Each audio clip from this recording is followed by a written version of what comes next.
Kahapon pa may trangkaso si grade 7 kaya nga wala akong upload na video kahapon.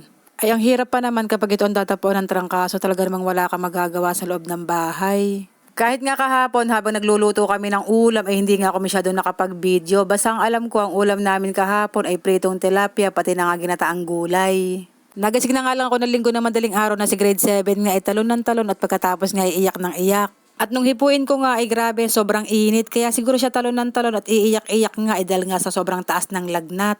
Si grade 7 pa naman ay napakahirap pa inumin ng gamot. Umiinom siya ng gamot pero syrup, pero tabletas ay ayaw niya. At para nga maibsan kahit kaunti ang kanyang lagnat ay binili ko nga siya nitong cool fever. At kinabukasan nga, bali nga kanina, inutusan ko nga si criminology na kumuha nga ng dahon ng sampalok. Kapag may trangkaso ang mga anak ko ay pinapaliguan ko nga sila ng dahon ng sampalok.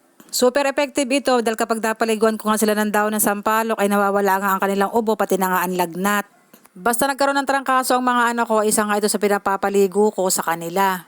Mabilis mawala ang ubo at madaling mahinog ang sipon kapag pinapaliguan ko sila ng dahon ng sampalok. At maigi na lang din talaga at maaga nga nagising si criminology kaya nga siya na ang pinakuha ko ng dahon. Hindi ko kasi agad napaliguan siya ng sampalok kahapon dahil pinahagod ko nga muna. At kapag nagpapahagod, diba, hindi naman talaga pinapaliguan. At kagabi nga ako ngayon napapaisip, sabi ko kapag napaliguan ko ng sampalok at hindi pa humupa ang lagnat, talagang ipapacheck up ko na. At eto nga tapos na kaming kumuha ng dahon ng sampalok, bali pinutol-putol ko lamang siya para pag nilagyan ko ng tubig ay hindi nga umibabaw. Pagkatapos kong maputol yung sanga na merong dahon ng sampalok ay nilagay ko na nga sa kaldero at pagkatapos ay pakakukulan lang natin yan ng mga 1 oras.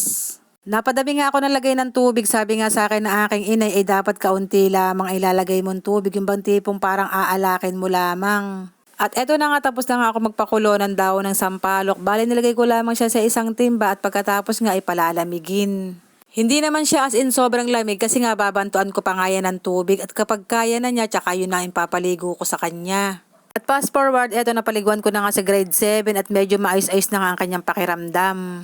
Pagkatapos ko nga siya mapaliguan, tinanong ko nga siya kung okay na ba yung pakiramdam niya. Sabi nga niya ay nawala daw yung sakit ng kanyang ulo. At kung kahapon nga ay ayaw niya magkakain ay ngayon ay Diyos ko, grabe, walang tigil po ang bunganga kakakain. Ang sabi ko nga ay okay lang na kumain ng kumain dahil kapag may sakit naman ay pinipilit naman natin kumain. Pagkapaligo ko naman kay grade 7 ay ako naman ang naligo dahil pakiramdam ko ay parang ako naman ang tatarangkasuhin. Kapag medyo mabigat ang pakiramdam ko ay dinadaan ko na nga lang sa paliligo at iniinom ko nga na maraming tubig. Like, comment and share and papalo na rin po. Yun lang, salamat.